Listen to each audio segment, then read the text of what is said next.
Hi friends, welcome back to our channel by Masi family lifestyle. இன்றைக்கி இந்த வீடியோவில் நம்ம புளி ஊற்றாமல் முருங்கைக்காய் புளி குழம்பு தான் ஃப்ரெண்ட்ஸ் பார்க்க போகிறோம். அதுக்கு தேவையான மெட்டீரியல்ஸ் என்னென்னா, கொஞ்சமாக கருவேப்பிலை, 2 முருங்கைக்காய், கொஞ்சமாக சின்ன உள்ளி, அப்புறமா 2 பெரிய தக்காளி. இப்போ அதை எப்படி செய்யலான்னு பார்க்கலாம். ஃபஸ்ட்டு அடுப்பில் மண் சட்டி வச்சுக்கோங்க. அது நல்லா சூடாகி வந்ததுக்கப்புறமா அதில் கொஞ்சமாக தேங்காய் எண்ணெய் விட்டுருங்க. தேங்காய் எண்ணெய் நல்லா சூடாகி வரட்டும்.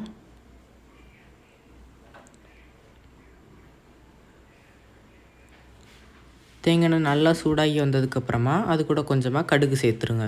கடுகு நல்லா பொரிஞ்சு வரணும், இல்லைனா அது நல்லா கசக்கும். கடுகு நல்லா பொரிஞ்சதுக்கப்புறமா கொஞ்சமாக வெந்தயம் சேர்த்துக்கோங்க. வெந்தயம் நல்லா ப்ரௌன் கலரில் வரணும், அது வரைக்கும் நல்லா கிண்டுங்க.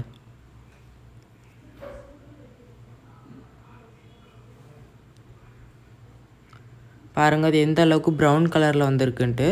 இந்த ஸ்டேஜ் வந்ததுக்கப்புறமா நம்ம கட் பண்ணி வச்சுருக்கிற சின்ன உள்ளியை ஃபுல்லாக சேர்த்துக்கோங்க.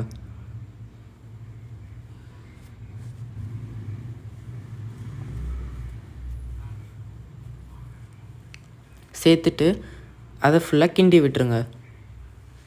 அதை வெந்தயம் சின்ன உள்ளி எல்லாம் சேர்ந்து வெந்து வரணும். லைட்டாக கிண்டி விட்டதுக்கப்புறமா கொஞ்சமாக கருவேப்பிலை சேர்த்து அதையும் சேர்த்து கிண்டிடலாம்.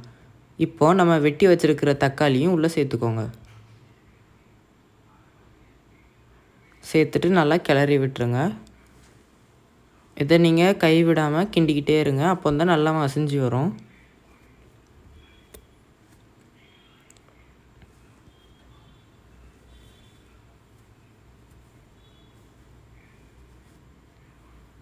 பாருங்கள், இப்போ எந்த அளவுக்கு மசிஞ்சு வந்திருக்குன்ட்டு. இன்னும் இது நல்லா மசிஞ்சு வரணும், அது வரைக்கும் கிண்டிக்கிட்டே இருங்க.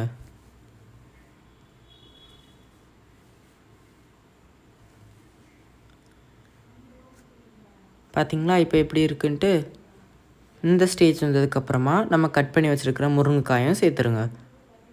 சேர்த்து நல்லா கிளறி விட்டுருங்க.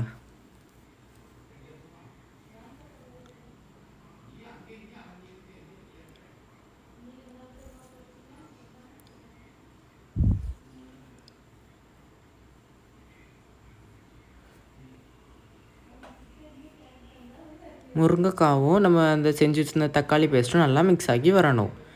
இப்போ இதை மூடி வச்சுட்டு இன்னொரு சைடில் மிக்ஸி ஜார் எடுத்துக்கோங்க. அது கூட தேங்காவை கட் பண்ணி வச்சுருப்பீங்கள்ல, அந்த தேங்காவை கட் பண்ணி அது கூட சேர்த்துக்கோங்க.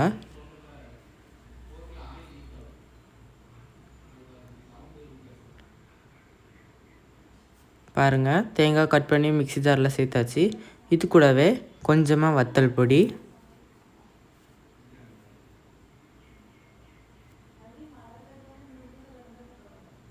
அது கூடவே கொஞ்சமாக மஞ்சள் பொடியும் சேர்த்து, அது கூடவே கொஞ்சம் சீரகமும் சேர்த்துக்கோங்க.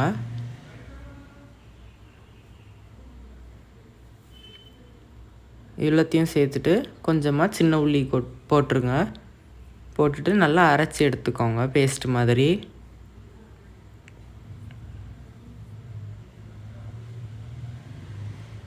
பார்த்திங்களா, பேஸ்ட் மாதிரி அரைச்சாச்சு. இப்போ நம்ம அடுப்பில் வச்சுருந்ததை திறந்து பார்க்கலாம். பாருங்கள், அது எப்படி முருங்கைக்காய் வெந்திருக்குன்ட்டு. இப்போ நம்ம அரைச்சி வச்சுருக்க இந்த பேஸ்ட்டை அது கூட சேர்த்துடலாம். சேர்த்துட்டு நல்லா கிளறி விட்டுருங்க.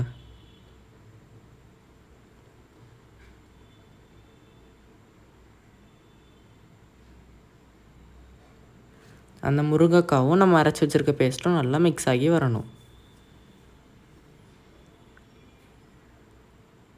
இப்போ அது கூடவே அந்த மிக்ஸி ஜாரில் கொஞ்சமாக தண்ணி விட்டு இதில் சேர்த்துடலாம். சேர்த்து நல்லா கிண்டி விட்டுருங்க.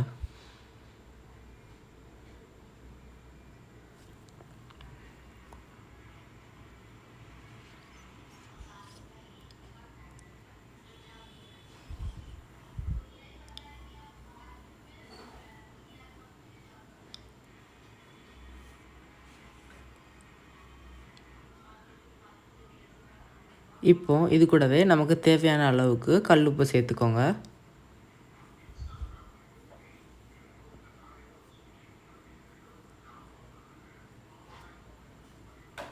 சேர்த்துட்டு உப்பு கரையணுங்கிறதுனால லைட்டாக கிண்டி விட்டுருங்க.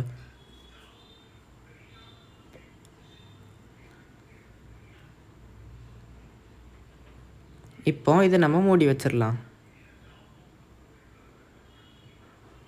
திறந்து பார்க்குறோம், அது நல்லா கொதித்து வந்திருக்கு பாருங்கள். லைட்டாக கிண்டி விட்டுக்கலாம்.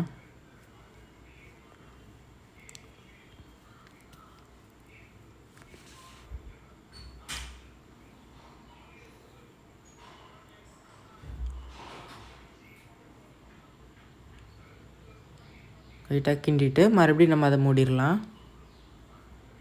திறந்து பார்க்கலாமா? பாருங்கள் இந்த அளவுக்கு கொதிச்சிருக்குன்ட்டு. இப்போ மறுபடியும் அதை கிண்டி விட்டுருங்க.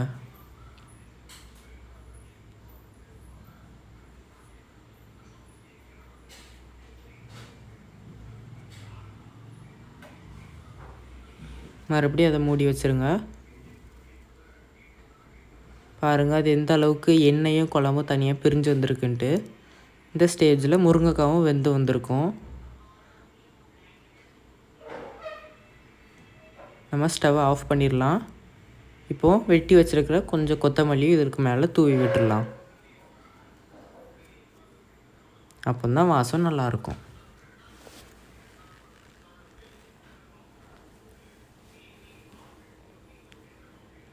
இப்போது சுவையான புளி இல்லாத முருங்கைக்காய் புளிக்குழம்பு ரெடி. தேங்க்ஸ் ஃபார் வாட்சிங்.